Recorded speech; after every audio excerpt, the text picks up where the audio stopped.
Warning! The following live broadcast may contain loud, obnoxious, shrill, and alarming noises that may be considered disturbing, if not outright uncomfortable to listen to, especially if you are wearing headphones. I share my office space with an African gray parrot and two parakeets, and I have no control over their behavior while I am live streaming. Unlike my regular videos where I have the opportunity to edit them out as best as I can. Oh, I'm actually getting better at reading at this thing, huh? Almost. I just ruined it. If you are sensitive to loud, surprising background noises, I recommend either not turning your volume up too loud or watching my edited pre-recorded videos instead. You see, I spoke too soon about that. Viewer discretion is advised. Here we go. Oh no. Sneak peek. Hold on. It's not like it's not like I'm running a professional thing here, so you guys all know how that works. So hello everybody, welcome to another live stream, live drawing stream or whatever. Forgive me if I seem a little out of it. I almost fell asleep before I was supposed to go on the air. It's like I figured, oh, let me just lie down and just take a really quick cat nap, and it almost ended up a full straight on sleep, and I woke up pretty much just in time just to set everything up and whatnot. So bear with me. I'm still waking up technically.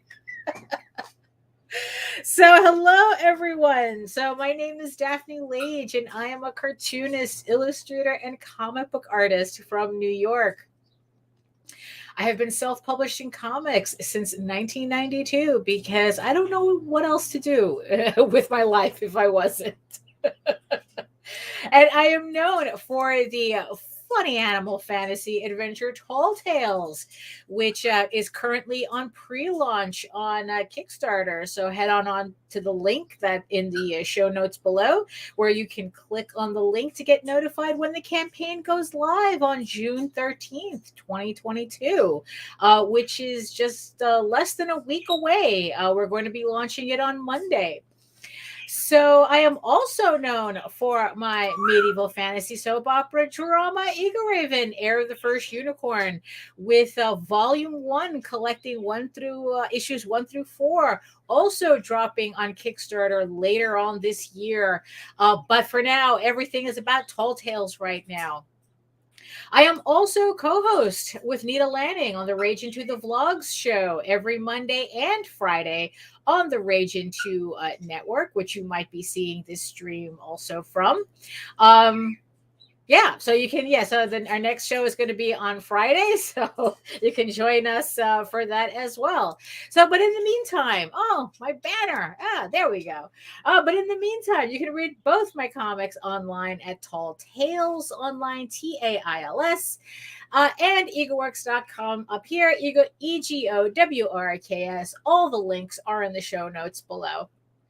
And you can check out all of my videos on how I make my comics on YouTube at Daphne Lage, Lage Art. If you're seeing this on Facebook, I'm also broadcasting to Facebook. So if you're joining us from Facebook, come on over to YouTube, subscribe to the channel, subscribe to my channel. If you're watching this on Ragin, subscribe to that channel too. Subscribe to all our channels. Let's lift all boats here.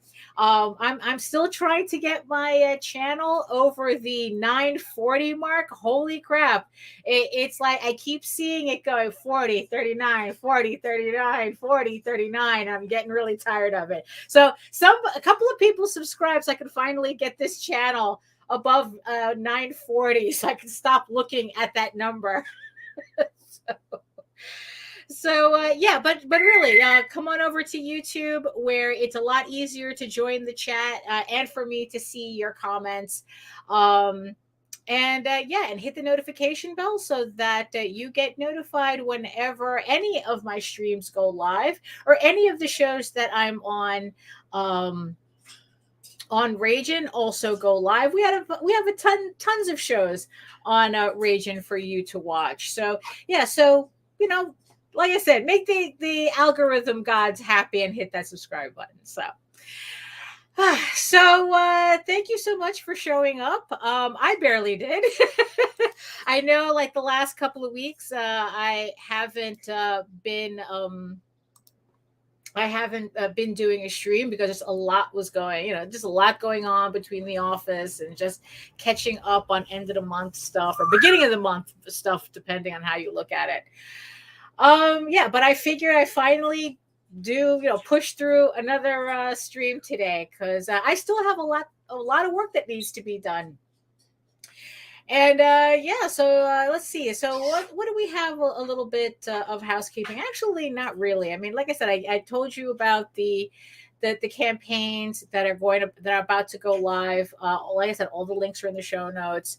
My show with Nita and whatnot. We do have a show. If you stick around after this stream, we are going to be on a episode of It Came From the Radio with Mark Torres. And actually, it's a interview with Nita, but she asked me to come along to kind of be her emotional support cartoonist, and also because Zoom is a horrible program. And it needs two people to kind of figure it out. So yeah, so if you want to check that out as well, that one, if I don't think I have a link to that in the show notes, but after the show, I'll try to find it and put a link up to that so you can follow us over to Mark Torres's channel. It Came From the Radio. Actually, I think his channel is called It Came From the Radio. So you can look that up on YouTube as well. So yeah, so a lot of been really busy this past since the beginning of June, since the beginning of last month, since the beginning of the year. You guys know how it is. Yeah, I'm still finishing up. I just I didn't just get. I mean, but I do have. If you supported the EGORAVEN campaign, I got the sketch covers for the missing. I guess because I had miscounted my order, so I'm working on that. So hopefully soon I'll get the last of the orders out for that, for everybody who hasn't received your order, but you did order a sketchbook, that's a sketch cover. That's why. So that's on my list. I am still working on the EGORAVEN Oswald crossover story. So for everybody who supported those two campaigns, EGORAVEN and Oswald, I still am working on that story. I wish I was faster. That's all I can say. But the second I have it done, everybody's going to get a link to that story to download. It's a really cute story, and I want everybody to enjoy it. So yeah, so keep an eye out for that. I am working on that. And let's see. So who's in the chat today? Oh, here you go. Oh, hi, James. Welcome. Hello. Oh, and here we go. The man of the hour, Mark Torres. Yes, I am holding her virtual hand. And because he is a scholar and a gentleman, or however that phrase goes, here is the link to the show. If you want to watch it or be part of the audience for it. So there you go. So the link to that show is in the chat as well. Yeah, that's yeah. So that's hopefully. Oh, okay. So he's posting it from Facebook. So I got worried there for a minute because I know YouTube can be a little persnickety with links in the chat, but no, this is a YouTube. So yeah, so I will take that and I will put it in the show notes as well after the stream. So let me see. So what else has been going on? Well, if you haven't been following me on the vlogs, on the Raging vlogs on Mondays and Fridays, I started writing a novel. And this is a huge this is a huge endeavor for me because it's going to be my first novel that's not a fanfic. I have written a long form prose story before, but that was strictly a fanfic that I wrote. So this is going to be the first non-fanfic novel pretty much that I'm writing. So I am writing the novel, the storyline that comes after the first 15 issues of EGORAVEN, Heir of the First Unicorn. And even though we're only up to issue 4, issue 5, it comes out at the end of the year. You know me,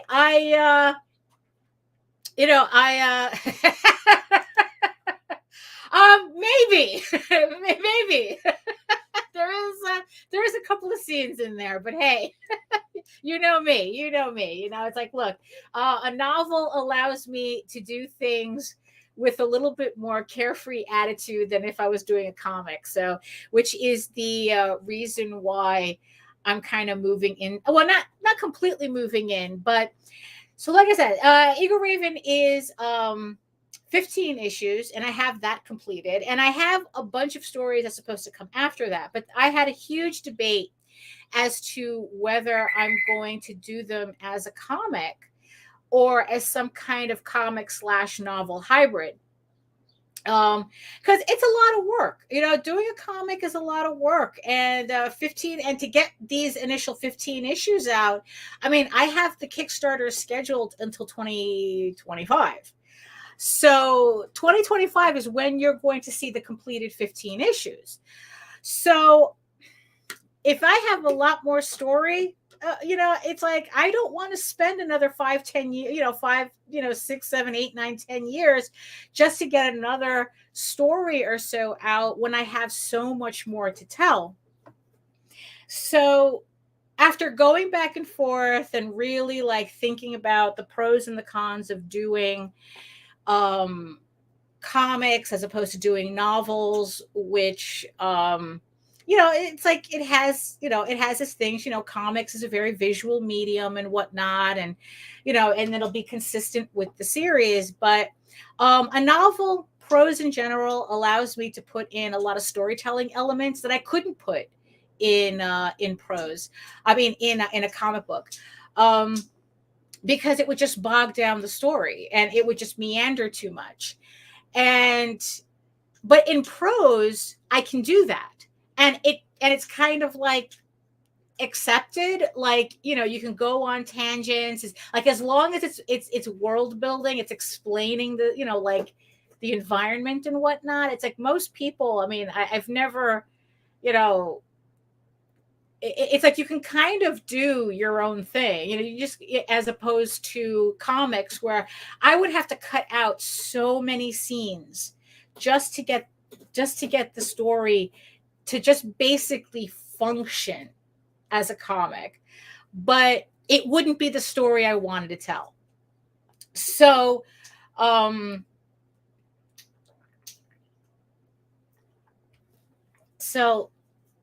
So I finally came to the decision to do this as a novel. I had researched a couple of illustrated novels, and I really got inspiration from Japanese light novels, where they just have like a couple of illustrations inside. It's there like it's an illustrated novel, except light novels I think are specifically like their version of YA. But so hey Pops, hey Nita, hey Okia Fern, I see you guys, yeah. That's what it feels like. Like everything is just, I've been working on EGORAVEN for so long, and it just feels like that finally making the decision to do a novel, like everything's finally coming together. Yeah, well, you see, the problem is that getting, I would only be able to tell a story. I wouldn't be able to tell a story past the second season because one, next Netflix, you know how they like to cancel everything after the second season, unless it's like Stranger Things or something, and hey Pops, hey there. So yeah, it's like I think Nita is scheduling the whole thing with CromCon so that we'll be on CromCon, I think, in 2 weeks or something, at the end of the month. Jesus Christ, already we're talking about the end of June. It feels like we just started June and already we're talking about the end of June. But so yeah, so I decided, so I really liked the format of Japanese light novels, and I decided that was how I was going to do it. So it's going to be Right now, I'm looking at a 4x6 format with illustrations, prose with illustrations in it, and I'm really looking forward to it. Right now, if you guys are curious as to my page, kind of like my page count, my word count, my current word count right now is 27,377 words. So I have been pounding on this thing. I have an outline for it, so that's why it's kind of like really easy right now. I've had this outline done for a bit. It's just that I didn't know what format I was going to do it. So the outline is really making it easy for me to get through all the scenes. Yeah, it is a lot of words. It is a lot of words, and I don't expect all of them to survive the editing. The editing when I'm done. But it depends on what my super crack team of beta readers think about it. It's like, yeah, I'm actually, putting together a list of, I mean, I'm probably not going to be done with this for another couple of months. And already I have a list of people who I want to test this novel to see. The strange the strange thing that I kind of like, not strange, I don't know. It's like, I don't know. It's like, it's just a very exciting process for me right now. So like I said, I've just been hammering it, and I have to actually force to remind myself that I have other things that are still pending that I have to finish. The novel is requiring me to shift around my schedule a bit for the year, because I still have issue 8 for EGORAVEN to finish. Um, and I have, because like I have 6, 7, and 8. 6 and 7 are penciled.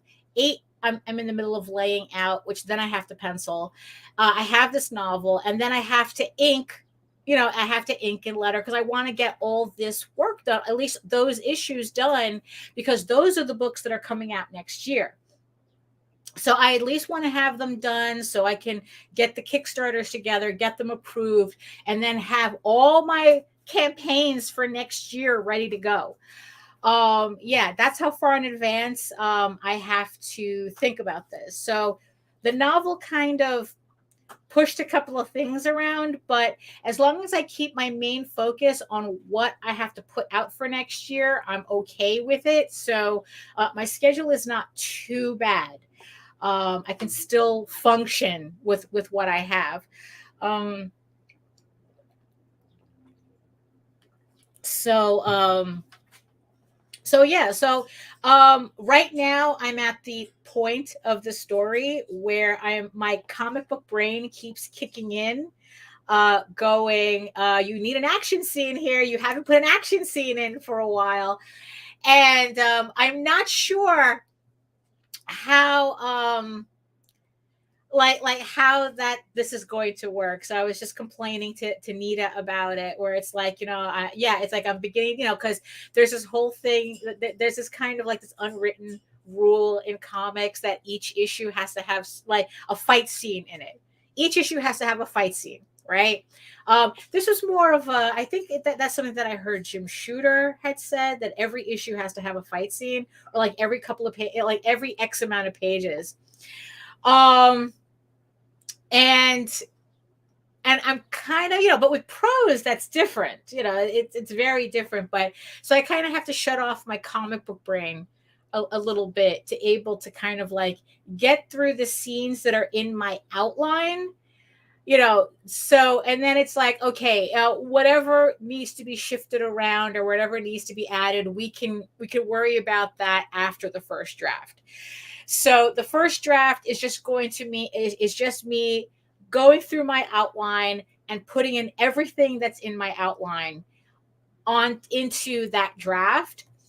And then, and then after that, I'll get my beta readers, and then we'll decide afterwards. It's like, oh, is it too much? Is it too little? That whole thing. Um, all I know is that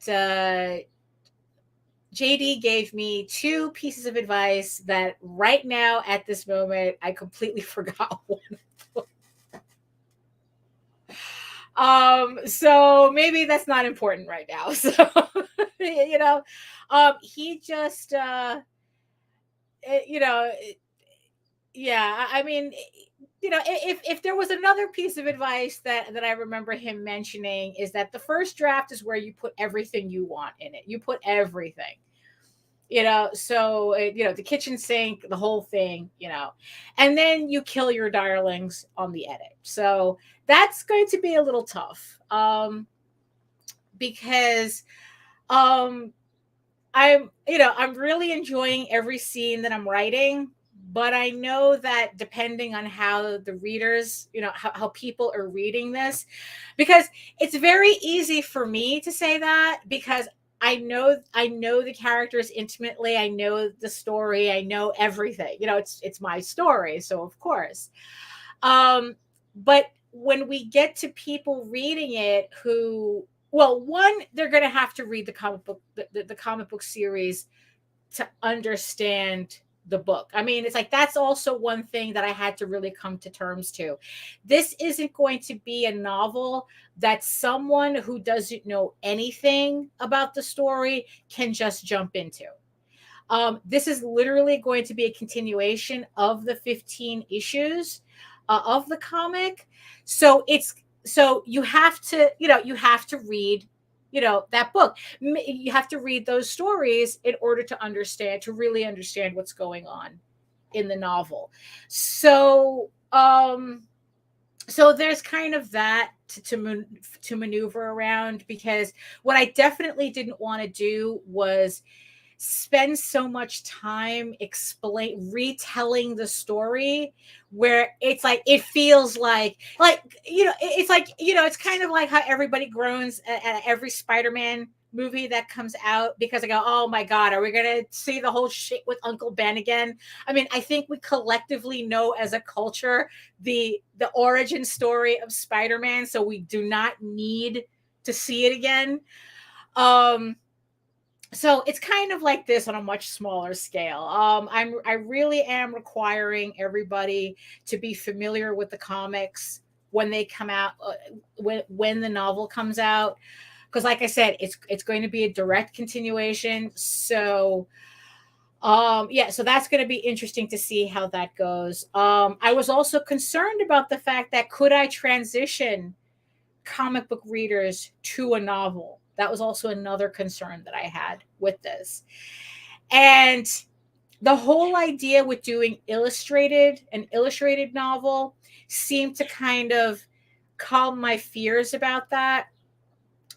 Because it's like, as long as there's that heavy artwork element to the book, because you know me, I'm not going to just put like 2 or 3 illustrations, in a novel and call it a day. It's like, no, it's like, I want this thing to be full of illustrations.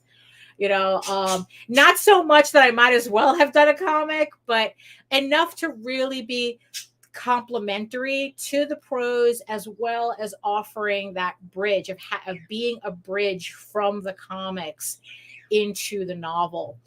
And the one thing that I'm really, really excited to do with this is getting back to doing black and white illustrations. I Ever since I started printing EGORAVEN in full color, and kind of like everything has been in full color since then, I miss doing like really densely inked black and white stuff, so I'm looking forward to going back to that too, because it's like, no, the novel is not going to be in color. That's just not what it is. And yeah, it's going to have black and white illustrations, and yeah, and I'm really looking forward to that. It's kind of like me coming full circle in some strange way, so yeah, so that's oh yeah, it's like, that's kind of, yeah, more action, less dialogue. Yeah. And what's funny, I just changed a scene. I think I had written out a scene as a description, and then decided that, oh, I'm, too much going on, but not enough dialogue. So then I ended up converting that scene into, well, I converted that description into a scene, which I think works better than just. I mean, writing prose is such a different animal from doing comics. It requires a lot of experimenting on my part. So we'll see how that works out. Honestly, I'm like I said, I'm enjoying the process. I'm really looking forward to the finished result of it. I can see it in my head, so I don't have to guess too hard. And I'm just hoping that everybody who's enjoying EGORAVEN, Air the First Unicorn right now will continue on with the ride, even with an illustrated prose story. So I'm looking forward to that. So yeah, so like I said, I have we still got work to do though. I can't spend all my time just writing prose. If it wasn't for me having to do the stream, I probably would still be writing. So at least this way I kind of force myself to actually work on something else in the meantime. What was funny was that before I was doing all the work and then kind of like sneaking in paragraphs in between. Now it's the opposite. Now it's like I'm writing the novel and then sneaking in other like art things that I have to do in between. And it's like, oh, no. I have to, I have to organize myself better.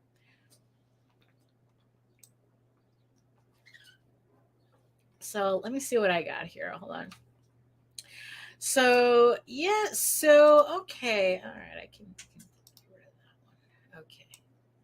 I haven't cleaned up my stream in a couple of weeks. So it's a little, messy right now.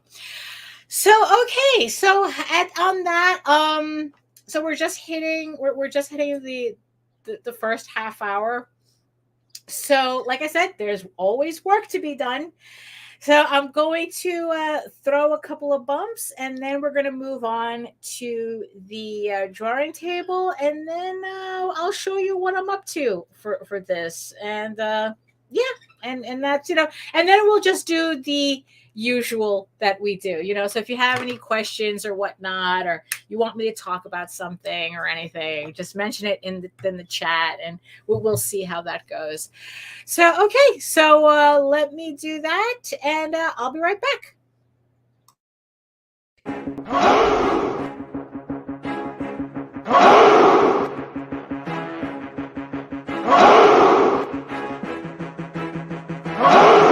We are the only show for independents all around, giving you a platform to spread your word all over town. Cast the Craze is the place to promote to your fans with the dream of Medina and Sam the Crazy Man. Subscribe to our show and never miss an episode. It's time to get your mans, listen to us on the go. Updated every week, we never miss a day. Join the squad, come on in. It's time to catch the craze. If you are an independent, catch the craze. Making moves on your own, catch the craze. On your grind in the streets, catch the craze. Join the movement, catch the craze.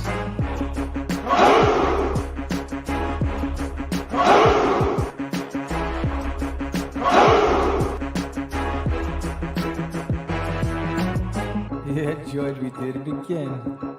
Come on now. You know you want to do it. Catch the craze.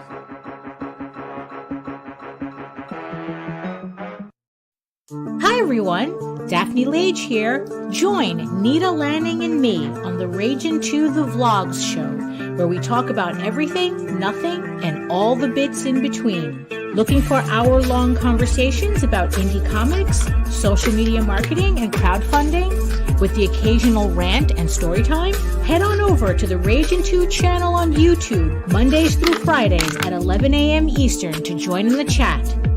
Hit the button. Okay. There we go. At least I was actually able to get myself together before the bumps finished. There we go. So at least let me put on all my lights. Okay, so here we are at the table. As you can see, it's a little it's a little I don't know, it's going to be a little odd for me today. I'm doing something something different, but not really. So let me just look. Oh, hey Mike, how you doing? Yeah, so today, what I'm working on is I am working on the Homage cover, I guess you could say. That's also kind of popular on crowdfunding as well, along with your pinup covers or whatnot. Except this is actually a cover for Glenn Fleming for his magazine Comics Unlimited. One of the things that I had to finish, which I did, by the way, I did finish. I do have an article that I finished for him. I was supposed to have finished it a couple of months ago, but you know how it goes. So I did finally finish the article, and now I just need to do the corresponding cover to it. He gave me the cover for the magazine, so I'm really chuffed about that. So I thought, what special way to thank Glenn for his patience and for cover space, then to kind of do like a Jack Kirby homage for his cover. So that's exactly what I'm doing. So, oh, thank you, Nicholas. Yeah, I thought I'd try something a little bit different. So after looking over like a bunch of, I figured Thor would be the closest. That would be closest to my wheelhouse, because it's like I've been, so it's like I've been like really studying like John Buscema and Frank Thorne covers lately, especially all the Conan and Red Sonja stuff. And, but like I said, I wanted to try something a little bit different. So I started, so I was looking up, Kirby stuff, and I go, okay, so I definitely wanted to do a Kirby parody, but I still needed it to be something that, that was still familiar to me. So, so I figured Thor would be the closest. And after going through a lot of searches, this was the one that stood out for me the most. I go, yeah, this is the one I could work on. And this is the cover. What is it? Thor 177, 15 cents. Look at that cover price, 15 cents. I don't think I've ever seen a comic 15 cents in my entire life. I swear to God, that's pretty amazing, kind of amazing and sad at the same time, because it's like, if you think about, like comics are just way too expensive, for kids to casually get into. And it's let's see. So it looks like I'm getting a lot of lag on my camera. So let me just reset that. And let me just sometimes, let's see. Let me reset that. Oh, look at that. You get to see how fat I am. That's great. Okay, hold on. Let me okay, let me try to figure this out. Let's see. Why is this freaking out? And I don't know. Yeah, I don't know why it's doing that, because oh, here it is. Okay, so let me close that. Okay, let me do that again.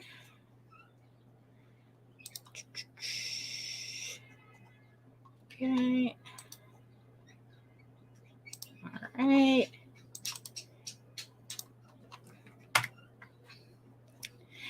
Look, it's like, watching a stream. It's like, going to karaoke. Nobody expects you to, nobody expects you to belt out Whitney Houston songs sounding like Whitney Houston. So, okay, I think that did it. Hold on. All right.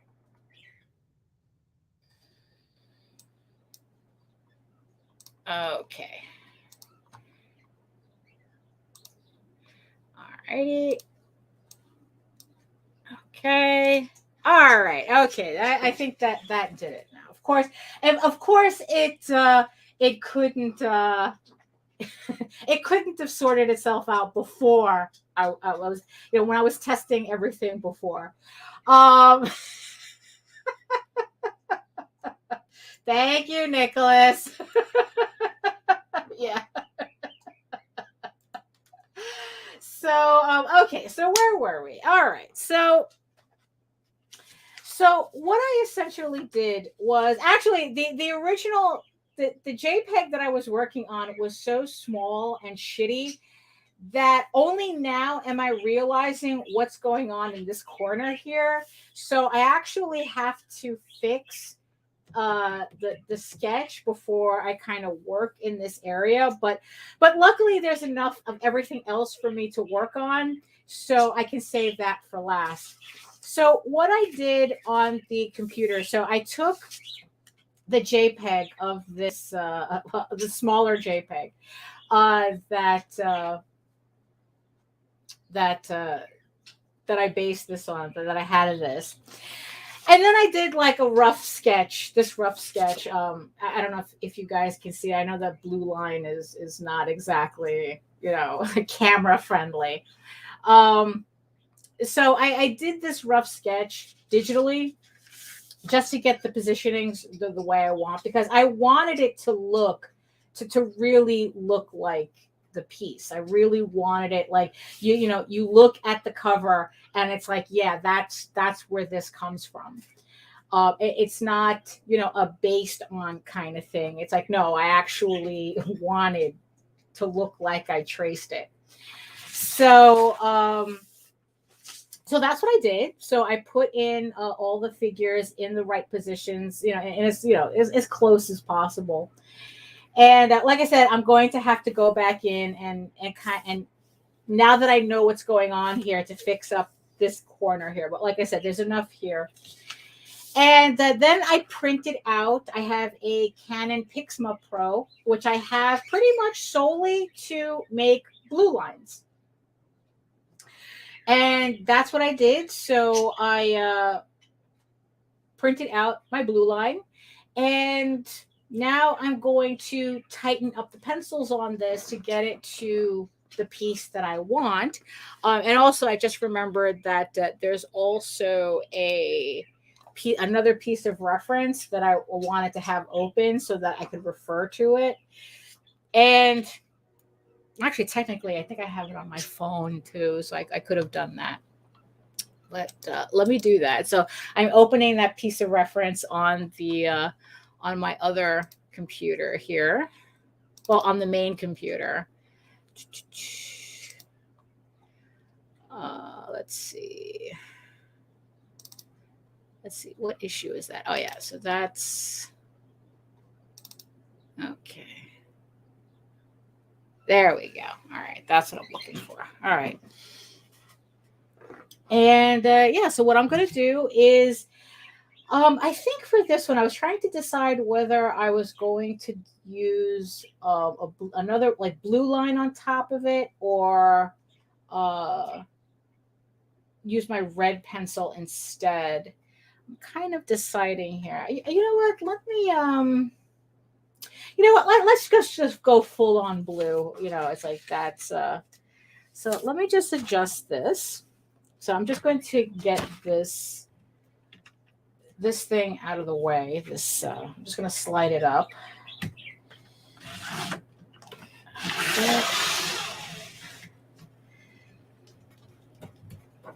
You know, because it's good for holding the paper until I actually have to work, and then it kind of gets in the way because I need my paper to go lower than it.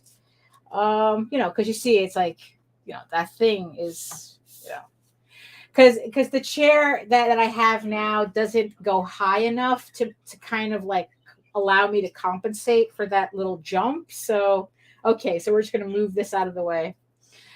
Yes, let's see. So let me Let me see. Let me do this.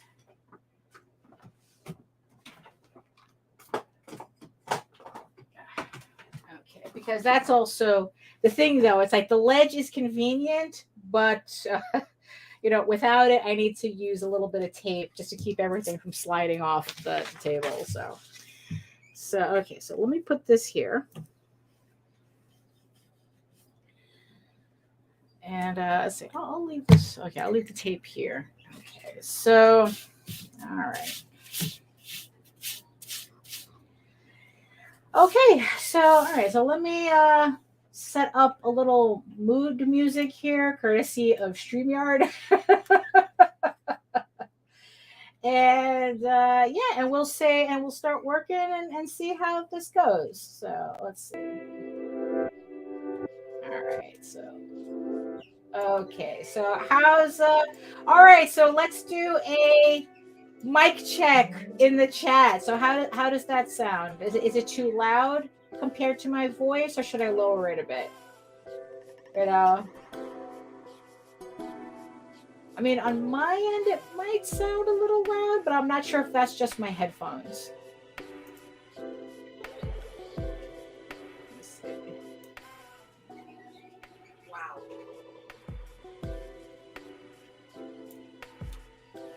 Hold on, maybe I like this one better. Hold on.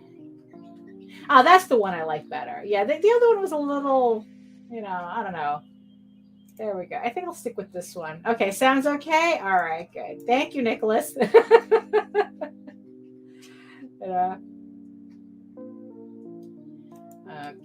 let's see. Oh, what just happened? Oh, where's my thing? Oh, okay. Hold on. I lost that. I clicked the wrong tab here. Okay. All right.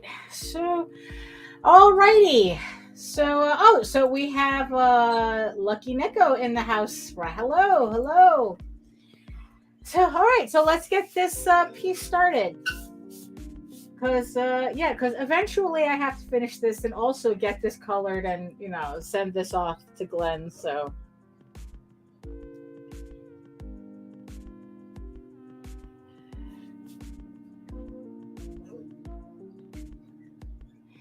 Now, the thing is, though, I'm only really going to go with copying the poses, not the style. That's kind of, no, not yet. No, hello, Joe. No, Jake is not in, so no fanfare yet. No fanfare yet. Let's see. Oh, where's my Photoshop? My Photoshop disappeared. Oh, okay, here we go. Wow. Oh, hold on before I accidentally knock myself out here. Hold on. Oh, knock myself out in terms of pressing the wrong button and ending the stream a lot quicker than I mean to. So what So what my point of this piece is more to copy the poses rather than stylistically.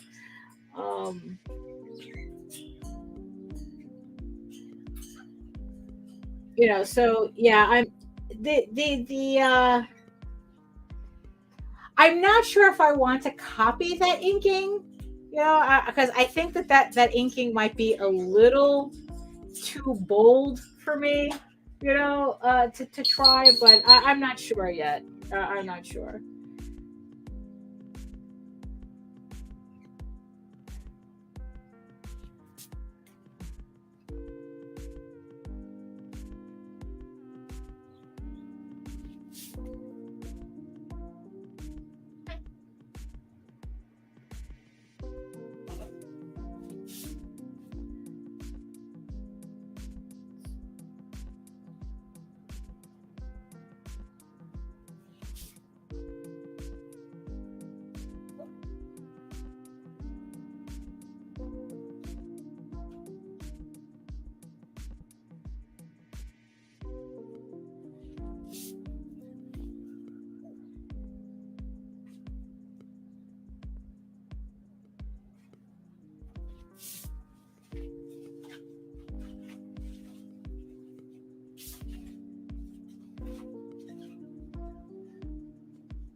Yeah. So, let's see. So, because I was thinking of a couple of things here. So yeah. So, homage covers really do seem to be really popular on a lot of campaigns, and I'm kind of, my question is like, what exactly is the appeal of an homage cover? Um, is it the fact that you're recreating like kind of like seeing somebody else's character in that same type of cover, like that like an iconic cover, like the one that I see a lot of is I guess it's the what Spider-Man 300 or something. Um, I think it's either Spider-Man 1 or Spider-Man 300, the Todd McFarlane one. And then like another one, of course, like there are people who like really like to parody the Spider-Man, like the classic Spider-Man. I think that the actual Spider-Man #1, where the one where he's swinging and he has the guy in his arm. And then of course there's action #1 with the Superman and the car. And I'm just kind of wondering, like, because the pinup covers that I see on campaigns, like, okay, those kind of make sense to me. Let's see. Oh, okay, that's all right. So hold on. Let's okay. I'm glad you're doing an homage and not just a cosplay copyright infringement cover. I am amazed what some people get away with. Now the thing is, what do you mean by now? Are you talking about like literal cosplay, like people doing, dressing up and photographing, or could you clarify that a bit? Because it's like, I think I understand what you mean, but I just want to make sure. So, like, what would be an example? Like, you don't have to name names, but it's like, what would be an example of a copyright infringement cover? Because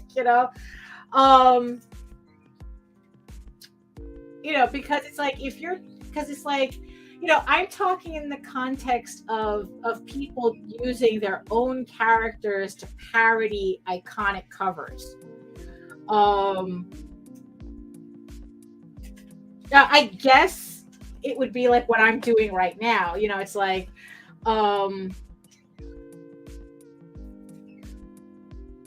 but at the same time, I kind of think that like this, I'm doing a direct copy of, like, okay, these are the poses. Like I said, I want people to look at it. It's like, oh yeah, that's this. With some of the John Buscema and the Frank Thorne stuff that I've been working on, I have been doing like less copying and more like, I don't know, kind of like rearranging, like taking some base elements of a cover and then like trying to like arrange it in my own way. And although technically you can still kind of recognize some of the elements, but like at what point, I don't know. I'm not, you know what? Maybe I should have taken that nap. Oh, okay. All right, here we go. I have seen both, where they're in the uniforms, including logos, or just hiring a cosplay model to pose that doesn't even match. Oh, okay. Yeah, it's like, I don't. Sometimes, honestly, I think that's sometimes that's creators kind of making variant covers for the sake of variant covers. You know what I mean by that? Let's see. Here we go. So Joe says, to me, homage covers are only good when the characters in the homage can relate to the cover situation. I've hated a lot of Spider-Man 300 homages because they're carbon copies of a pose.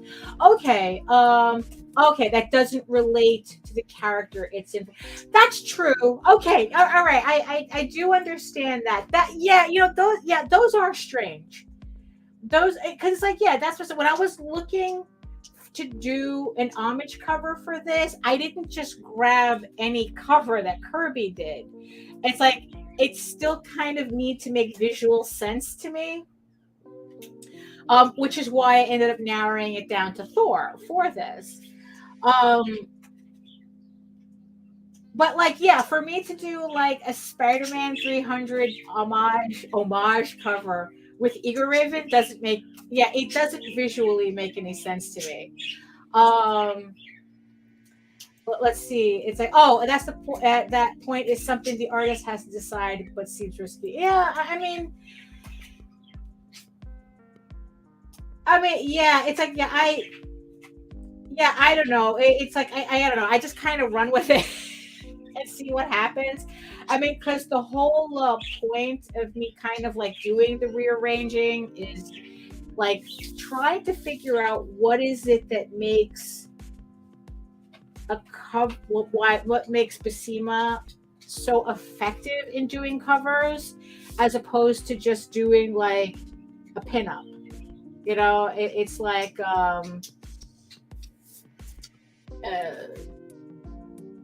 you know, so it's like, yeah, so yeah, probably I kind of like skirt really close to that line, but I don't know. I guess it's one of those things that it's in the eye of the beholder. Like if somebody comes to me and says, it's like, oh, I know what cover you got that from, I'd be like, thank you.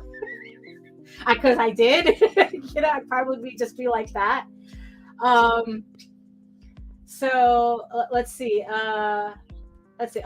I didn't like the Todd McFarlane homage of his Spider-Man 300 that he did with Spawn for that reason, because it didn't seem like it related to the character. It was kind of like Todd McFarlane parodying Todd McFarlane, right? You know.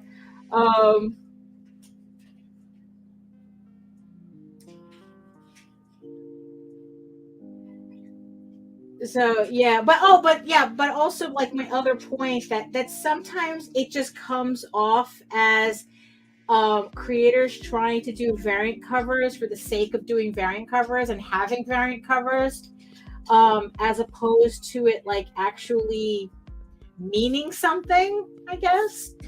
But Kickstarter, it kind of made people weird in certain ways.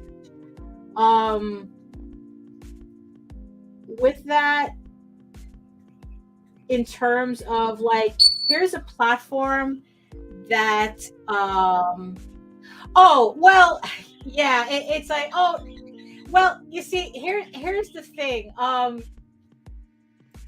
All fan art is bootleg.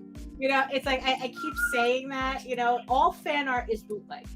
You know, if you don't have the way the law states, from honestly every angle that I've come at it trying to understand it, because I've had so many people go, oh, there's a gray area, there's a gray area, there's a gray area. I have never read a gray area in the actual copyright law.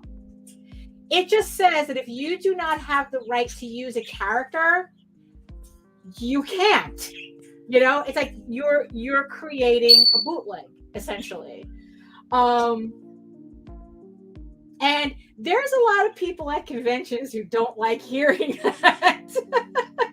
You know, that's I remember, I'm sure I must have told this story before, where I was on this Facebook group, and it was mostly, you know, it was mostly about trying to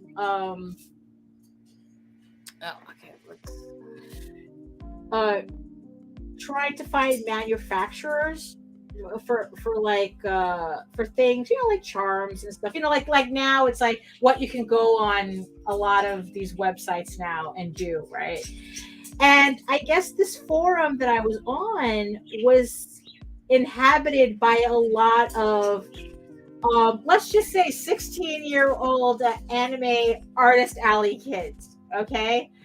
Anime con type stuff, you know, where and they were talking about these gray areas, and I happened to mention there is no gray area. the only reason you're getting away with all your fan art tchotchkes is because no one has come after you yet. Not because you're just skirting the law. No, it's like you're making bootleg. Oh, did they hate me so much?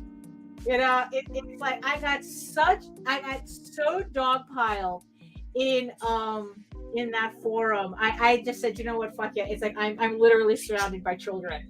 And I have a strict rule is that I do not argue with children on the internet. I don't argue with children at all. I don't talk to children at all. And this is when I realized that what I thought was supposed to be like a kind of like a professional group was actually just anime kids, you know, trying to make their bootleg keychains and shit. So I got out of that group soon after because they were not having it. They were not having me telling them that their shit was bootleg, no matter what they did. You know, it's like, look, if a company wants to come after you, they will. They will. And it kind of reminded me of something that happened in, I guess, Disney fandom circles, where there was, for a little while, there was, I guess, like one particular person who made, I guess, like ears in the shape of like kind of like a bitten Mickey bar. You know, you get the Mickey shaped bars in the parks, and they had made ears based on that. And Disney decided they were just going to take it, and they made their own versions of it. There was a point where it was obvious that somebody was going through Etsy from Disney marketing and pretty much swiping designs. And it was the funniest shit in an evil way, because here you had all these Etsy artists crying about how Disney was stealing from them, yet all Disney was doing was stealing back their designs from these fan artists, stealing their designs. Because as far as I knew, it's like the woman who designed the ears, like even the ears. I mean, come on, really? You're gonna try to lay claim to that? So yeah, it was just really funny. So the anime kids were kind of the same way with that, you know.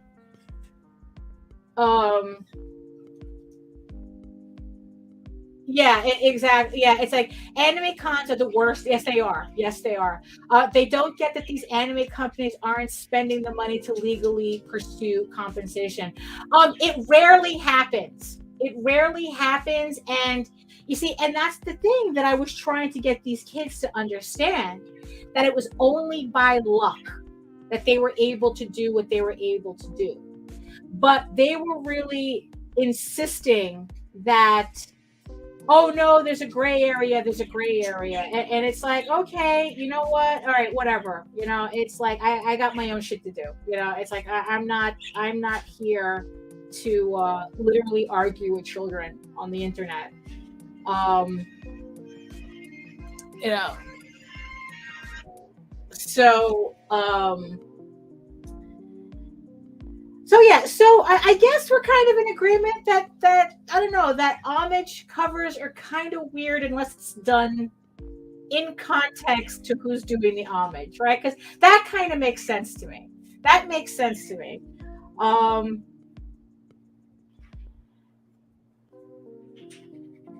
You know, it's kind of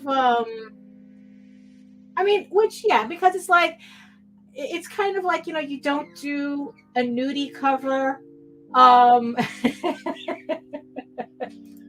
Right. Disney stealing or acquiring design without legal representation is instead of precedent. Yeah, I know. It's like I said, it was really funny because it's like these Etsy artists were making essentially bootleg artwork and then got upset at Disney for bootlegging their bootlegs. You know, I mean, it was just fun to watch. What is it, Schadenfreude? You know, um,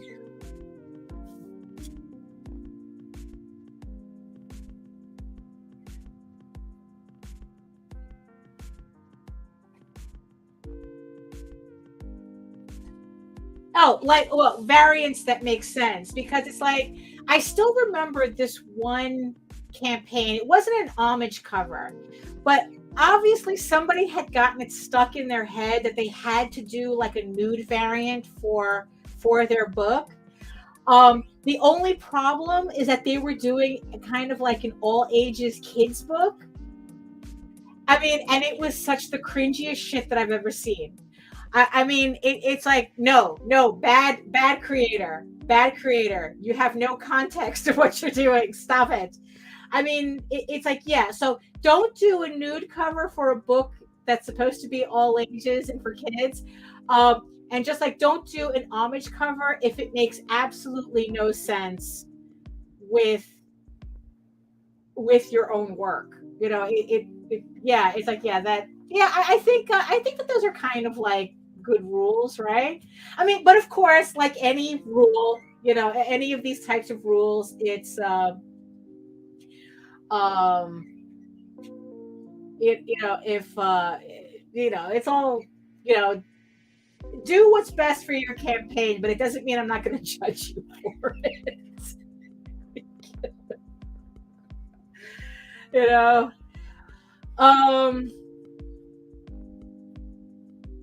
so variant covers, yeah.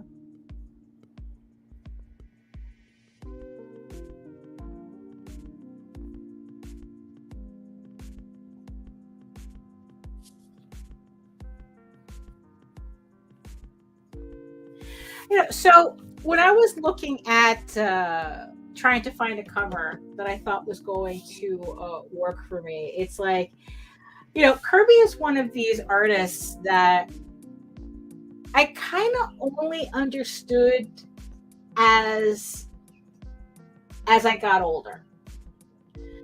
You know, it's like, you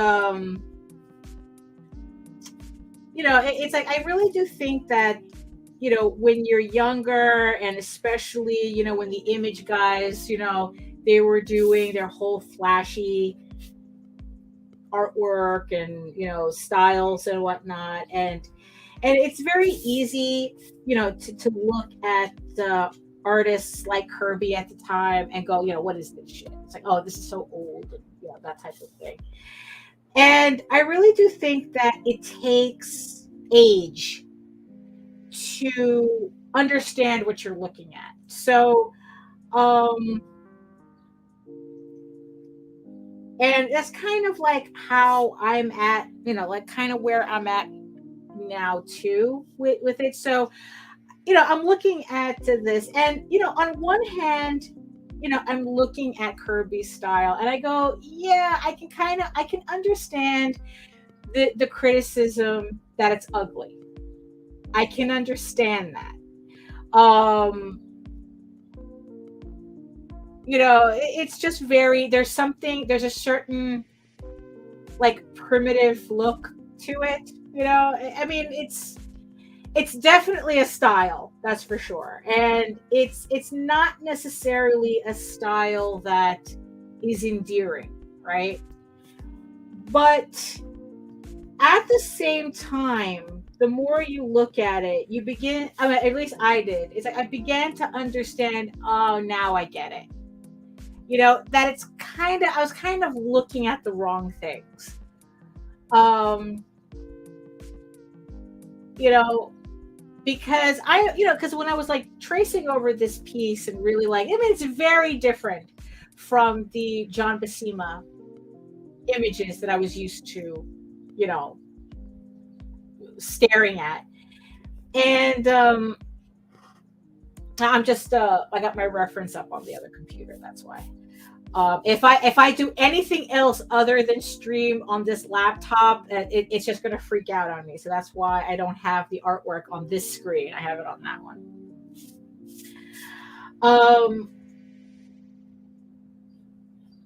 so so just by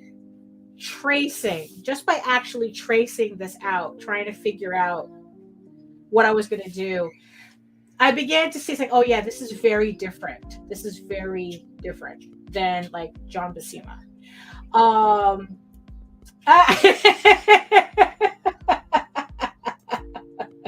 Well, yeah, that it's a common complaint that I hear,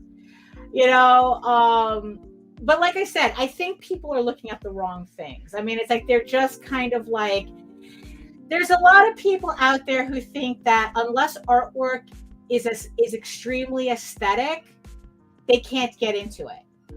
Like, it's very,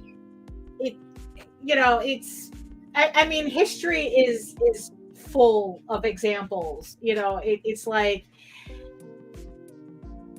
it's so, yeah, then it's like, oh, if it's not pretty, if it's not, whatever, if it doesn't fit whatever idea they have about aesthetics, pretty much, that they dismiss the artwork. And I really do think people are missing out on a lot of things by doing that. And like I said, I did the same thing. I mean, it took me a long time to understand what I was looking at. And even then, it's like, or it could be I'm reading way too much into it. It's like, that's the thing also. It's like, so the big difference between like Kirby and Buscema is that where there's a certain realistic foundation. Hold on.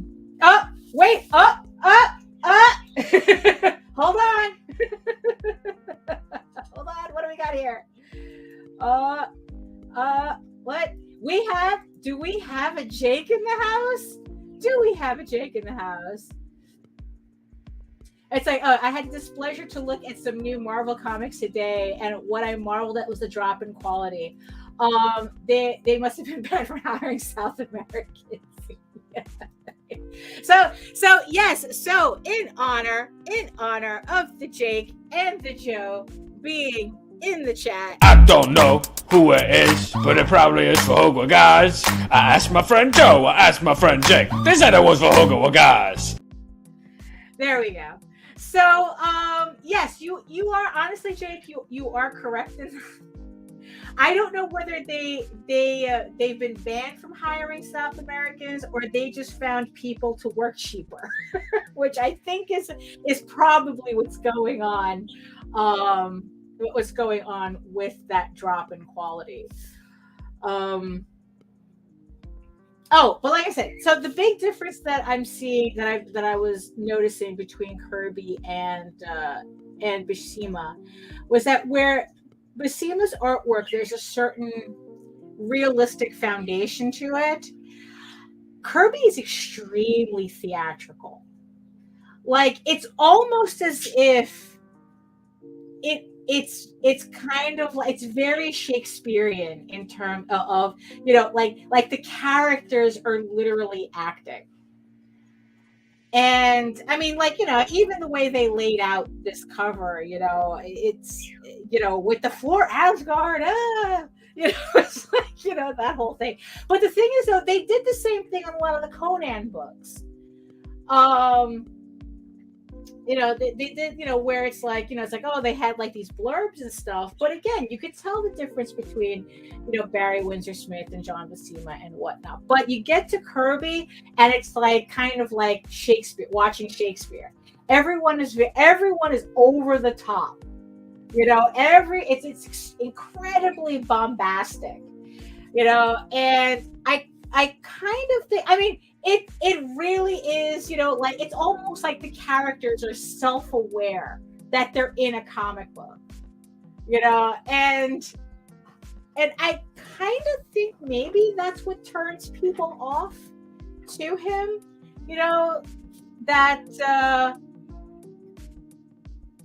that it's not grounded in realism. And I mean, if that makes any sense.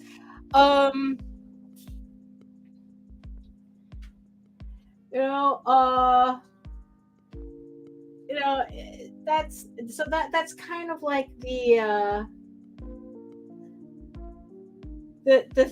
weird thing, because like, when I was like sketching out the pose, that's when I was like really noticing. It's like, wow, this is kind of like over the top. It's like I was so used to like more grounded layouts, kind of.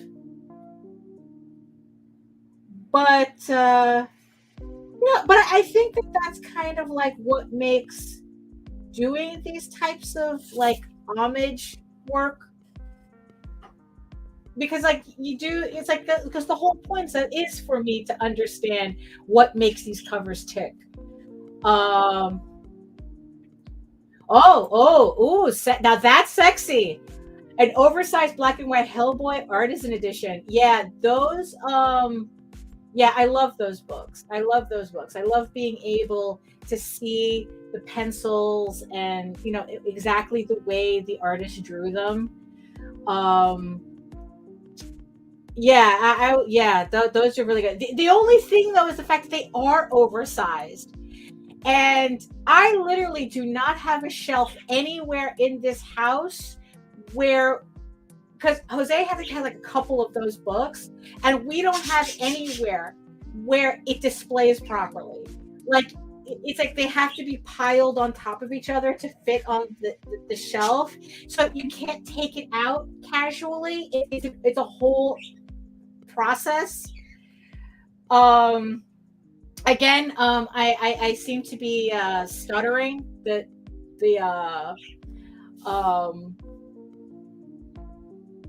So yeah, just kind of like wait it out, and it seems to clear out on my end really quick. So so if my footage, my video is hiccuping, just wait it out. So yeah. So that's the thing that I like. Yeah, and also the fact that they're expensive, and that's kind of like a put off too. It's like, you're expensive, and I can't put you on the shelf. I mean, it's have to make decisions here.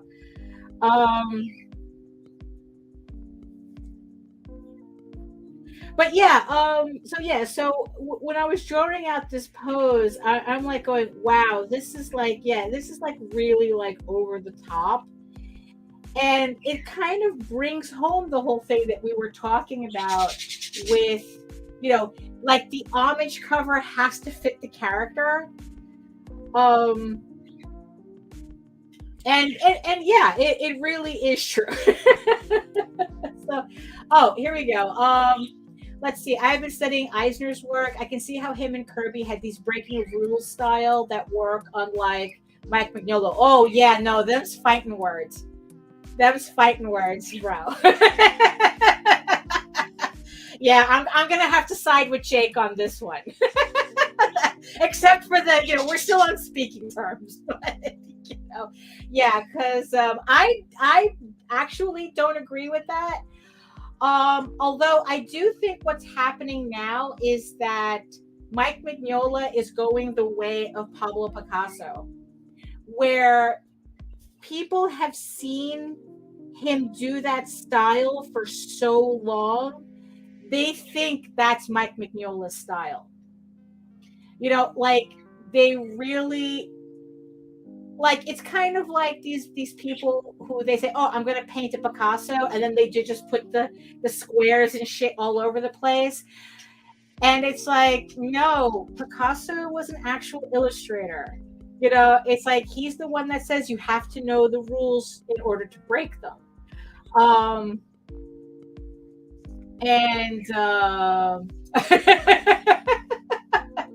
Yeah, it's like, yeah, no, sorry, I have to, yeah, no, I'm Team Mignola here. I really, yeah, it's like I don't agree that,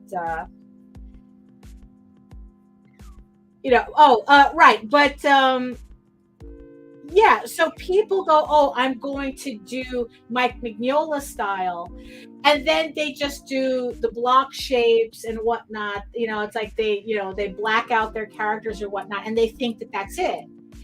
And what's funny is, like, I can tell when a person is imitating Mike Mignola.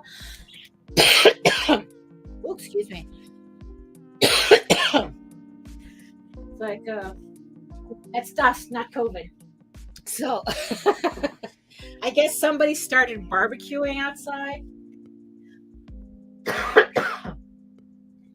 And oh yeah, that's barbecue.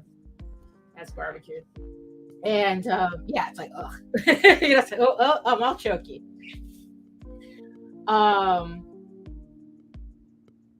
So yeah, so I can tell when somebody is copying Mike Mignola's style without understanding what he's doing. Just like when you see these faux Picassos, it's like, yeah, you're not understanding what Picasso is doing. They just think it's just they just look at the very superficial aspect of it, and they, oh, it looks easy. It's like, Jake, you know how it is, right? It's the people who think that, oh, that drawing anime style is super easy. It's just the big eyes and the big head, and you're good to go.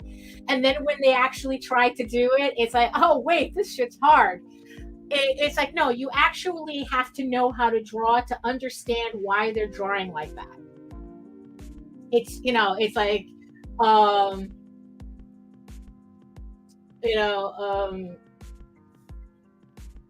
so yeah, so that's kind of that's kind of the issue that I have, is the people that are now growing up misinterpreting Mike Mignola's artwork because of that. It's because and what it is, I mean, even to go back, it's people misinterpreting what Frank Miller was doing on Sin City. Because again, it's like that was like something that people do. Oh, it's just black and white. That's easy to do. It's like, no, it's not. I think who was the guy that really originated? Well, I mean, technically, the technique itself is old. I mean, it's Italian. I mean, but I'm talking about in terms of comics. I think it was, what was his name? Toth. I think he was the one. It's like, because I'm remembering like these Zorro, these old Zorro pieces where he drew Zorro out, and then he says that you draw out the full character so that you know where to black out, and he did it. He drew out the character, and then all of us, and then it's like he put like, he just covered up most of it with black, but you still recognized the drawing. Right, yeah, exactly. That's it's like my laptop here has a delay. Yeah, you have to learn the fundamentals before you have fun. Yeah, and that's the thing that's that irritates me with those type of people. They want to go straight into, I want to draw my my Sonic the Hedgehog OC, or something, or whatever, or my Attack on Titan OC, and they have no idea. Like they have no. It's like, no, you have to know how the body works. You have to know how this comes together for it to look right. And also it's like, because I remember I do have a video about that, about learning to draw correctly. I think it's my most controversial video, called "Stop Drawing Anime Crap," because boy, do clickbait titles work. So, and I'm talking about, like, there's so many different styles, in Japanese art. That's like, to just call it just, oh, anime style is very, it's very stupid. I mean, it's like, let's just call it what it is. And it's like, yeah, it's better to learn. I would rather learn my foundations and do all the characters than just specifically force myself to draw Sonic the Hedgehog correctly. You know what I mean? You guys know what I mean. You know what I mean.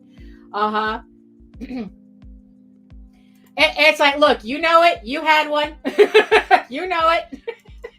I didn't have one.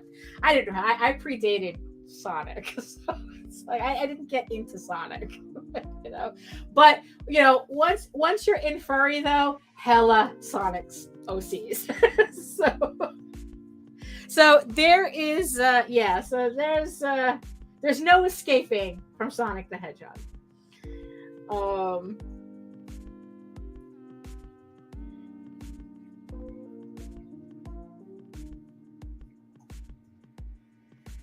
But yeah, and, you know, so it's just funny. So I'm penciling this out, and yeah, it's like, yeah, the pose is just so over the top.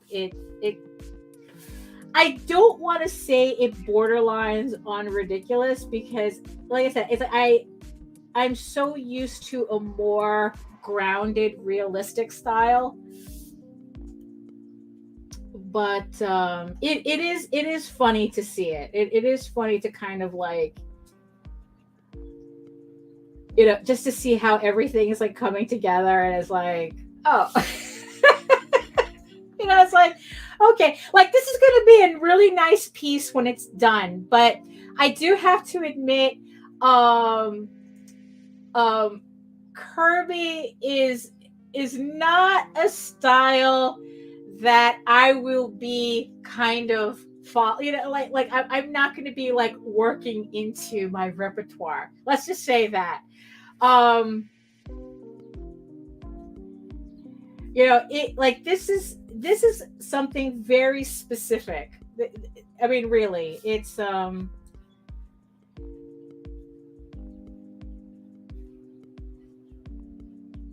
because, like I said, it's very Shakespearean. I don't know why Shakespeare is the word that I keep wanting to use with it, but that's kind of what it. I don't know. It's like it's very theatrical, you know.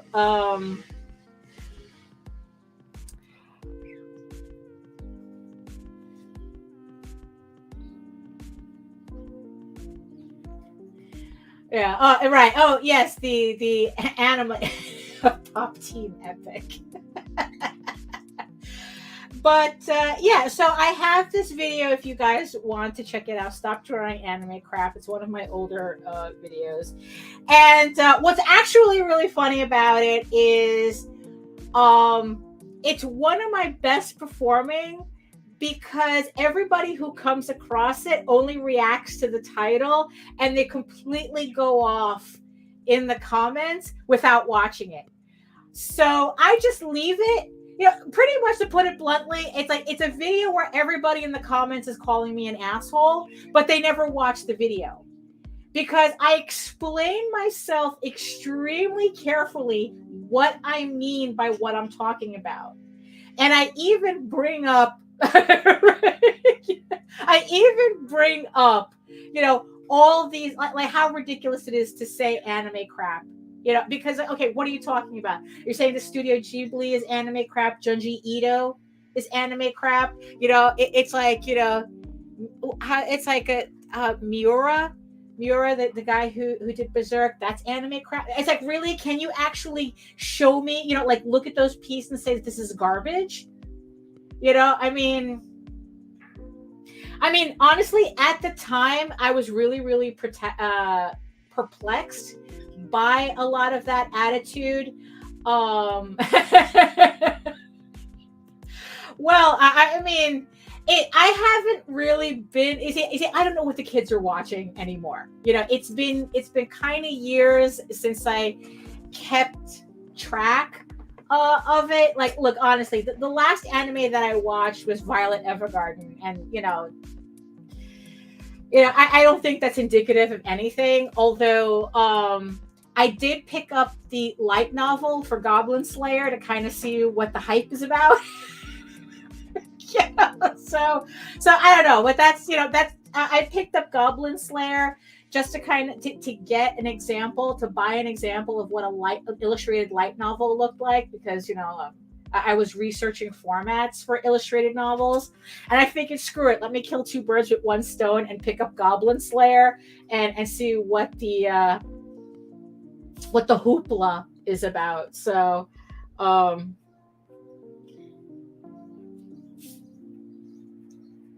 Oh yeah, so everybody in the comments on this thing is just calling me an asshole or whatnot because again, 16-year-olds on the internet, it's like, what is it with anime that kind of like triggers all these children? It's like, you assholes, if you watched the video, you would know what I was talking about instead of just jumping into my comments. But like I said, I keep it up there because one, I know what's going on, and two, the algorithm likes it, so I just leave it there.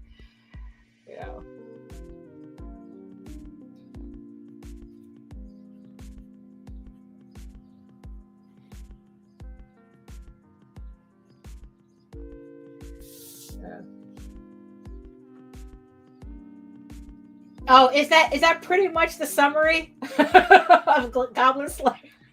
Because just by looking at what little artwork is in the light novel, that's kind of what I'm getting at here. I mean, it's very etchy. It's very it's very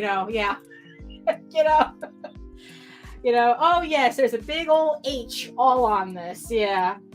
And I think that was the problem with the whole Crunchyroll controversy, was that I think the anime actually kind of went into hentai territory, and they accidentally had it on their main, I guess, like their main screen, as opposed to putting it in their ecchi category. So people are clicking on it thinking that's freaking like, Tenchi Muyo or something. And oh, guess what? It's not. But so I figure I just try out the light novel and see what that's all about.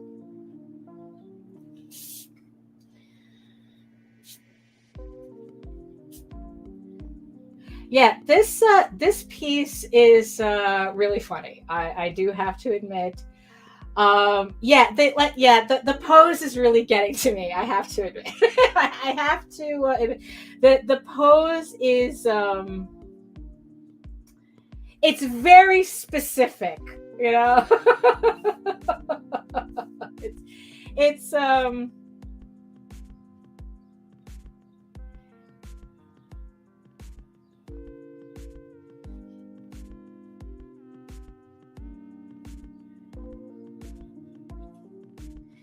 it's like, there is no way anybody can look at this piece and not say, that's a Kirby, right? You were looking at Kirby for that, it only went 3 episodes. 3 episodes on Crunchy because you know what it is, the damage has been done.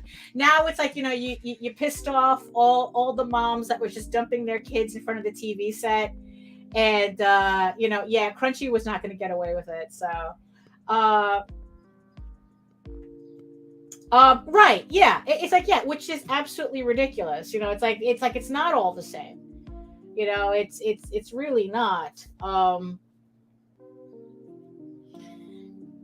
So to have somebody just dismiss it like, it's all the same thing. It's like, oh, right. So what happened was that, so I was really like surprised that so many people had this experience where they had their teachers say, stop drawing anime crap, pretty much, And I mean, we even had a friend who experienced that. And then what was funny was that he ended up working on La Blue Girl and Tenchi Muyo. So yeah. Guess not. And now it's like, if you have an anime style or a manga, that if you have that aesthetic, you're more likely, to get work now. That.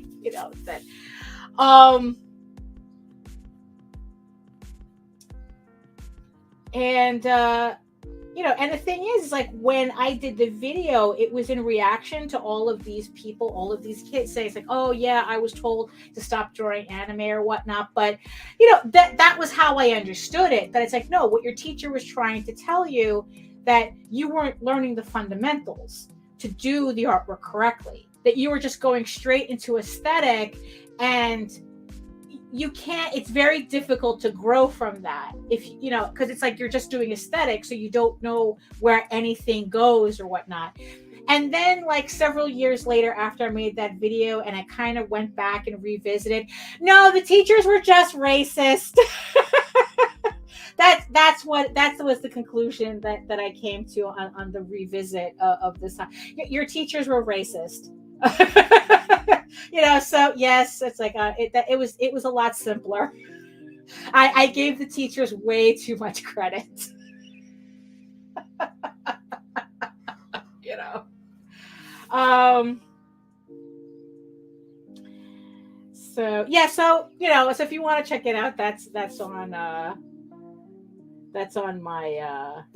playlist. It's somewhere. It's on the playlist somewhere. Yeah, like I said, it's called Stop Drawing Anime Crap. You can't miss it.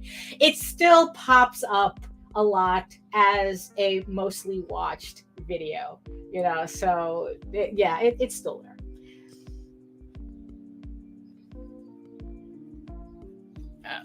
Sharpen.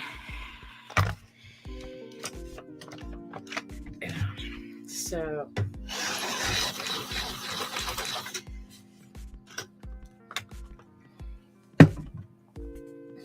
oh boy. Wow, it's like, okay, so we're at 5:30 already. It's like, look at that. I mean, that this just goes to show you the whole, like, you know, yeah, motivation follows action. You know, that whole thing I like to talk about. Because like I said, I was exhausted before I came on the show. I almost fell asleep.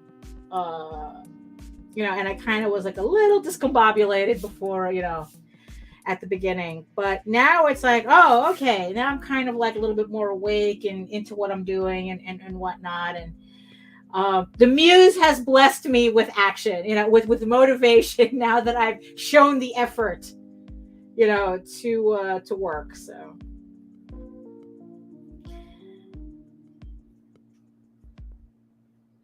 yeah, so always remember that, people. You know, it's like action, motivation follows action. I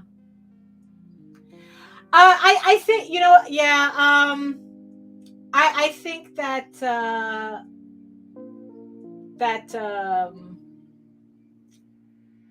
he did a lot of damage. I think Christopher Hart did a lot of damage with his books, honestly, because he really was just.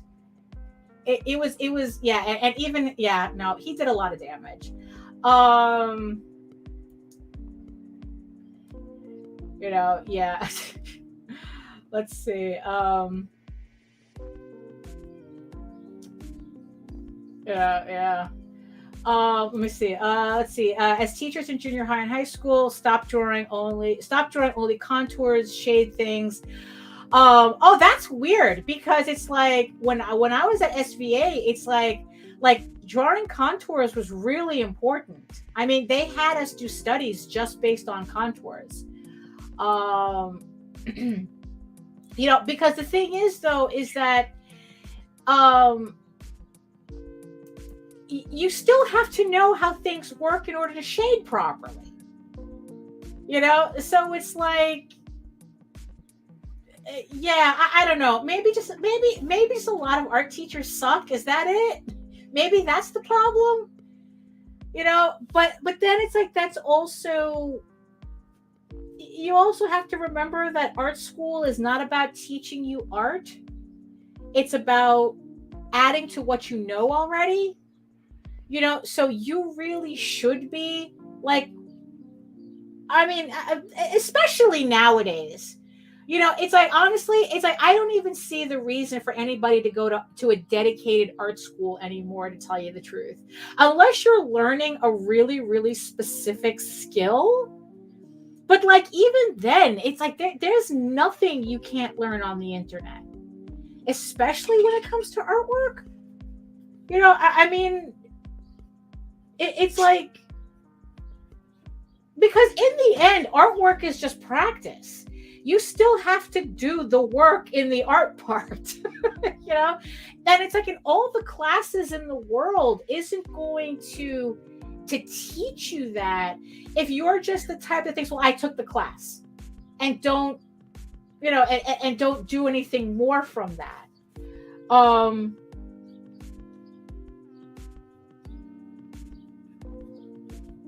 because I've seen a lot of that too, and that's kind of strange. You know, it's like, no, you have to keep drawing. You have to do it. You know, it's like, it's just like with the writing. It's, oh, there was a question that someone had asked on Facebook. It's like, you know, like how to, I forgot how they worded it. You know, it was the usual, like how to improve, you know, doing comics. And the answer that everyone, including myself, was telling him was, well, you have to expose yourself to more comics. You have to read more comics. You have to look at more comics. Just like if you want to be a better writer, you have to read books. If you want to be a better artist, you have to keep drawing. You have to be exposing yourself to other artists in the legal way, not in the non-consensual way. You have to, you know, like you have to be looking up other artists, and you have to be drawing, constantly drawing. You know, it's like, that's how, you know, you improve. And even if it's just to know what not to do, because we have a friend where he goes out of his way. He says that he goes out of his way to not look at bad artwork, because he says that, you know, even as a joke, you internalize what's wrong with that artwork, and before you know it, you're kind of subconsciously doing it. But one, bad artwork is really subjective, so I wouldn't really know like how to like even judge that. But at the same time too, it's like, look, everything, you can learn from everything, you know. And it's kind of like, I you know, and it's kind of like the people go, oh, you only study successful people. And again, another thing that I like to say is that success doesn't tell you anything, but failure leaves a roadmap, you know. So, you know, it's like, yeah, it's like, I think that everybody's artwork has a value, positive and negative. You know, it's like you learn what to do, what not to do, what works for you, what doesn't work for you. You know, at least you learn that, you know, like this piece right here, you know, this piece right here. So it's like, okay, as much as I'm liking the way this piece is coming out, this is not a style. This is not a layout style that works for me. This is not something that I'm going to be adding to that I'm not going to be keeping in mind, pretty much. But I know that now. You know, it's like I'm doing this piece for a specific reason. But what I'm learning from it is that this style doesn't work for me. You know, it's like I said, it's way too theatrical, way too cartoony. I mean, that's, if that makes any sense, you know, it's way too cartoony. And yeah, and it's like, it's not something that I'm going to continue, like, deliberately study because of that. But I know now, you know, it's like curiosity sated. Let's just put it like that.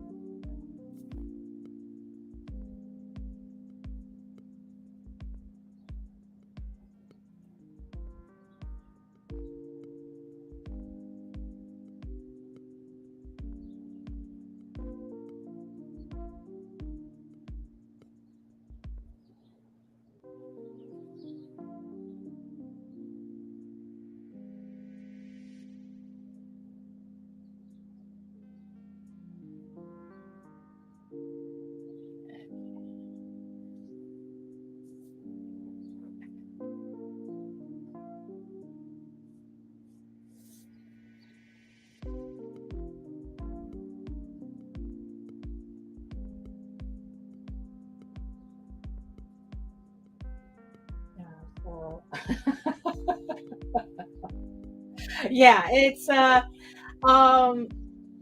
well, right. I mean, but cartoony in terms of layout, not how he's drawing it. Like I said, the poses that he uses are very specific. You know, like Kirby is Kirby for a reason. You know, because Will Eisner has a very cartoony style. I mean, if you're talking style, I mean, he has a very cartoony style. In fact, a lot of the European comics that I follow, that I collect, very cartoony style. But it's a cartoony that's based in realism, where Kirby almost had like this whole abstract thing going. You know, I mean, it's yeah,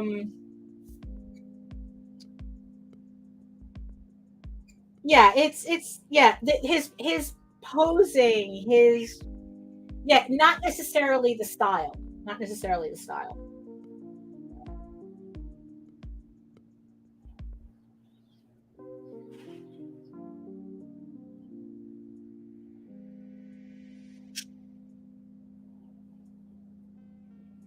Okay, now here comes the.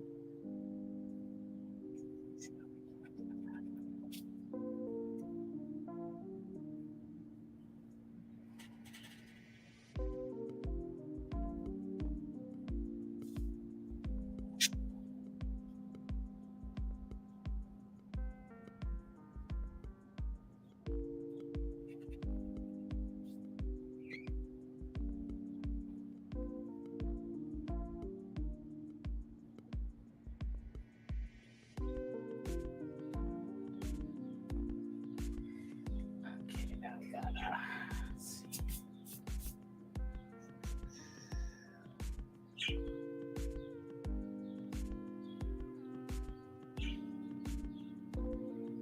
Yeah, so okay, yeah, so I'm just like, so like I said, so now that I have like a better printout to work from. Oh, okay, yeah, Kirby is one that he prioritizes scene shots over character shots. I think this is why you talk Shakespeare. Just recalled me and a good buddy of mine discussing this a while back. Yeah, yeah, that would okay. That makes sense to me. That it's like the way the scene works. I mean, because yeah, it's very yeah, I get that. I definitely definitely get that. But yeah, but now that I have like a good printout of this as opposed to the shitty JPEG that I was working on the initial sketch on, um, so it seems that okay, I have gotten like a lot of the, the poses wrong on the background characters.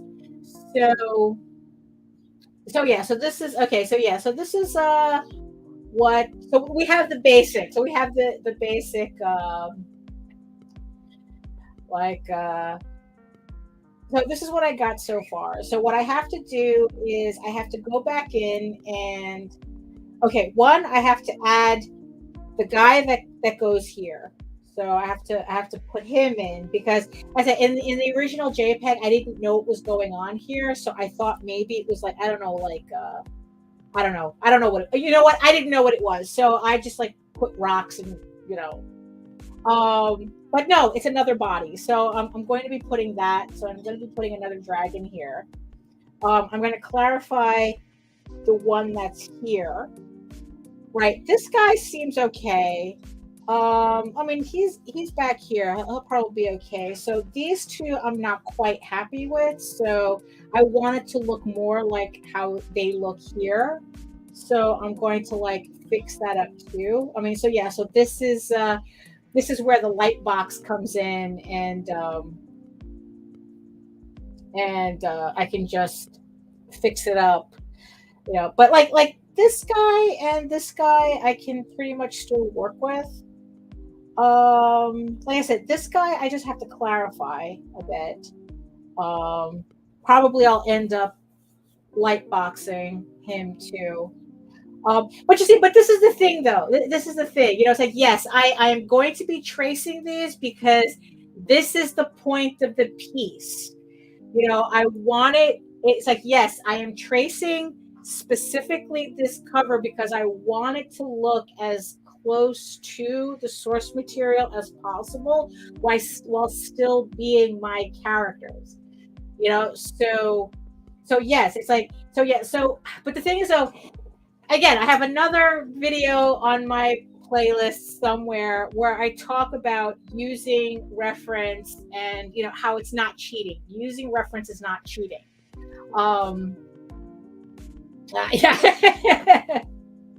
Thank you. Yes. Yeah. You know, I mean, it's a lot of work. Tracing is a lot of work. You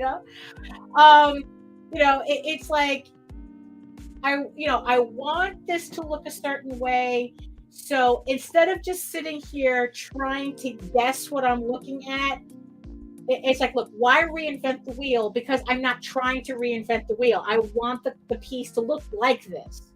So I'm going to light box the shit out of it. But in the end, though, I'm not recreating a Kirby. That's the thing. It's like, I'm not tracing it so that people will think that, oh, Kirby did that. No, absolutely not. Absolutely not. I mean, I just want to get the exact essence of the layout, so that it's obvious what it is. I want people to know what this is. I'm not, it's like, it's not like Greg Land. You know what? It's like, yeah, he's I'm going to give no. She's gonna have the sword. You see, and that's the thing. That's what we were talking about before. Context, right? So I'm doing a Kirby homage, using Thor, but the piece itself is going to be in context to my work. It's like, so I'm not changing. I'm not dressing EGORAVEN up as Thor. This is technically an EGORAVEN cover using this Kirby cover as a base, as an homage. I mean, it's like that's the difference. That's what we were talking about. Like it's still in context to what. So good night, Jake. Good night. Thank you for coming in. So yeah, so I'm not, so that's what I'm doing. So yeah, she's not going to have a hammer. I'm still going to put a sword in her hand. I guess because you can't really see it in the sketch here, but yes, there is a sword here. I guess like, yeah, you can kind of get a sense of it here now. So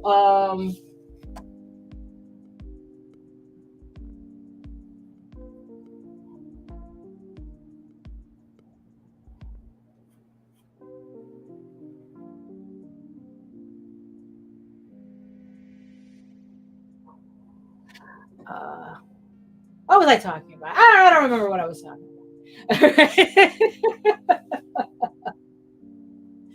Oh, okay. So you haven't gone on hiatus yet. Yeah. So Jake is going to cocoon himself, where he will turn into a gelatinous fluid and hopefully come back to us a brand new Jake. All refreshed.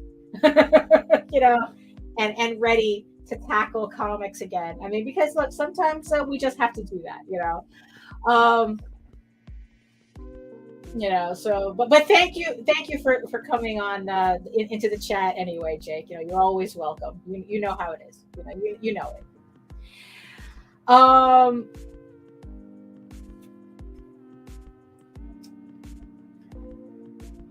So so that's pretty much where I am with this piece right now.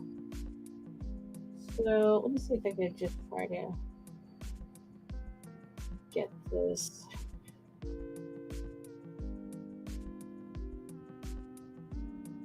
But I mean, it's like, look, as weird as this piece is for me, I'm still incredibly happy with it. I hope that the finished piece, that Glenn enjoys the finished piece and uses it. And even if he doesn't, I'm gonna use it anyway for something. So either way, this piece, everyone's gonna see the finished piece for this somehow. Now, mind you, the one Kirbyism that I'm still debating though, of maybe changing. Yes, exactly.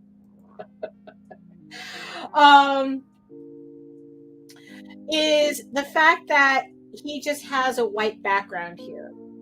I mean, of course, I understand why, so that the logo pops out more and whatnot. So, also, I'm kind of debating whether I should use the kind of like flat coloring on this piece, like just kind of like imitate the very primary colors on here. I mean, I haven't decided how far I wanted to take this yet.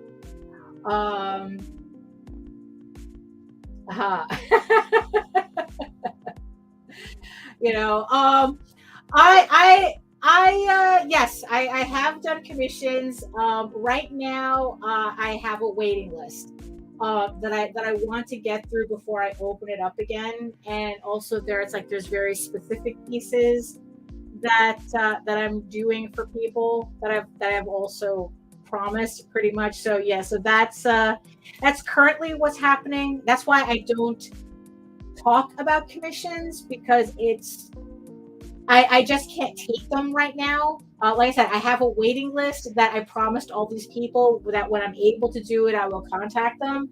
And yeah, so I'm slowly getting through that. Which is also the reason why I do not take money in advance for commissions until I am sketching it. Because I don't want to be one of those people that's like, oh, you pay me the money, but it's like, oh, I'll get to it when I get to it. And then it's like 5 years later, you still haven't gotten your commission. So I am not going to be that person.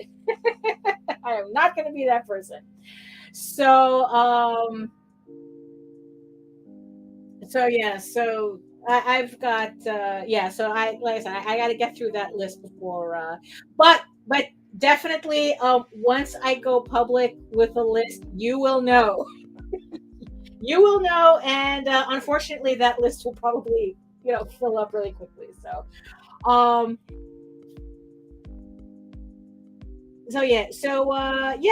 guess that's a cue to be on my mailing list, so that you get notified, if the commissions become available.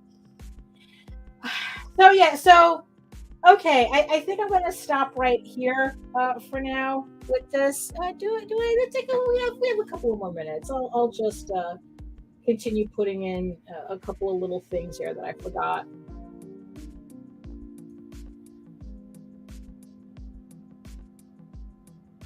Like I said, I have my reference over here, so because it's not in my face, I'm missing a couple of things. So.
But yeah, though, I just have to say again, I really am looking forward to doing those black and white illustrations for this novel.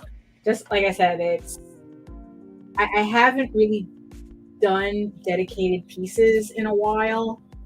The closest that I get to is when I do pinup. Well, I do the illustrations for the Oswald Chronicles chapbooks.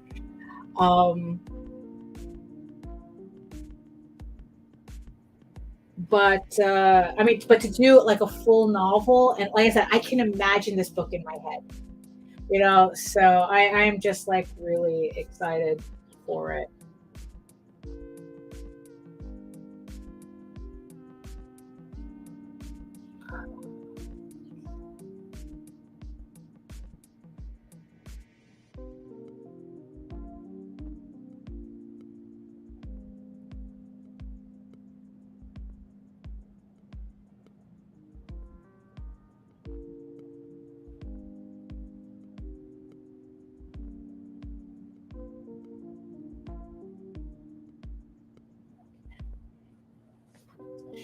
All right, so I think I'm going for the stream. It's for the stream anyway. So this I'm going to leave it at that, and hopefully I can finish this piece soon. Oh my goodness! See, that's why I kept the tape. So now there we go. So I could just stick it like that. Yeah. There we go. So here we are. So this is the partial pencils for my EGORAVEN Jack Kirby Homage cover, which hopefully will grace the cover of Comics Unlimited if I get everything to Glenn in time to publish.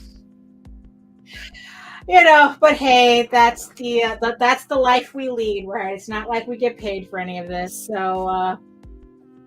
You know, that's how it goes. So yeah, so that's pretty much. So let me just do the rounds here, make the awkward turn, you know, and let's see. Okay. All right, so let me just scoot over here. Okay, there we go. Oh yeah, that's looking good. That's looking good. You see, because that's the thing. Also, the benefit of having the screen, like doing this on a stream. So, you know, so I'm staring at it. I'm staring at the original over here, but when I'm seeing it on the screen, it's like I'm kind of seeing it for the first time. It's kind of weird. You know how they tell you to flip the artwork and look it up to, you know, so you look at it backwards, and I think this is kind of the same thing. It kind of like your eye treats it like it's looking at something new, and I'm really pleased with it from what I'm seeing on the screen. So I'm, you know, so yeah, I'm very happy with it. It's still a very strange pose, but I'm very happy with how it's coming out. So let me okay, so let's do that, and let's do this. There we go. So yeah, so there we have it. Poof. There we go. So there we have it. We're at the top of the second hour. I didn't think I would make it. Yeah, like I said, I was really out of it right before the stream. Let me just get this out of the way. Okay. There we go. So yeah, so thank you everybody in the chat for joining me, Nicholas, Joe, Okia Fern, you know, everybody who popped in and kept the chat rolling. I'm glad that you liked the conversation enough to carry it over. So thank you very much for that. Thank you everybody who's watching. I see it says there's 6 viewers watching. Thank you so much. I'm glad you made it this far. That you found it interesting all the way through. So thank you for that. So yeah, so if you are interested in seeing more of my artwork and seeing more of EGORAVEN and all this other stuff, you can head on over to my main portfolio site right here at egoworks.com. EGOWRKS, where you can find links to all of my galleries and social media sites, including these right here. But I mostly post to Facebook, where that's usually where I put up all my sketches and doodles and work in progress and, updates and whatnot. So, yeah, I mostly hang out on Facebook, but I have, links in the description box. I have a link tree, the whole thing. So if there's anything specific from me you're looking for, there's a link for it. So check that out. So also don't forget to like, subscribe, share, the whole thing to make the YouTube algorithm happy. Especially subscribe, especially hit the notification bell so you get notified every time I go live here on my own channel and simulcasting on the Rage Into network as well. Like I said, it's not going to kill you to hit that subscribe button on both our channels. It's for free. It's not like anything else. So, just go ahead and press it. I'm trying to get over this obnoxious 940 on my channel. I don't know, for some reason, it just, I'm hitting a wall there. So help me, help a girl out to get over 940. At least let me stare at 940 for a while. So if you want to learn more about my comics, sign up for the free downloadable PDFs by signing up for my update newsletter. And if you go to the website, you can also read the first 5 issues of EGORAVEN, Heir of the First Unicorn, in its original black and white format. If you want to check it out before the next Kickstarter comes up. But if you prefer your fantasy to be more of a Lord of the Rings adventure, you can follow the link to Tall Tales, TAILSonline.com, and read the first 20 issues of Tall Tales for free. And just as a reminder, Tall Tales will be launching on Kickstarter June 13th. So the pre-launch page is live. Sign up to get notified. That's probably the mail, so I'll check it in a minute. And yeah, just so sign up because I have some really cool stuff, really cool things. If you're one of the early birds that pledges on the first day, you might get a sketch card added to your pledge. You might get a Tall Tales goodie bag added to your pledge. You might get both if you're early enough, so make sure that you sign up and get, and pledge. Oh, look at that. Oh no, where's my border? Here we go. And sign up, because you don't know what extra goodies you will get in your pledge if you're there on the first day. So on that note, I want to thank everybody again for joining me. Join me on Friday, where I will be with Nita on our vlog show. And join me in about an hour where I will be holding Nita's hand on Mark Torres's show, It Came From the Radio. The link is in the chat at the very beginning if you missed it. So thank you again. And and on that note, what are we ending up with? What are we ending at? You know what? Yeah, let's go out. Let's go out the old school way. So I'll see you guys next time. Bye. Hear me. The Thorn Valley Plan is the aspiration of idiots and dreamers. We were just talking about you. That's refreshing, Jenner. Usually you're screaming about it.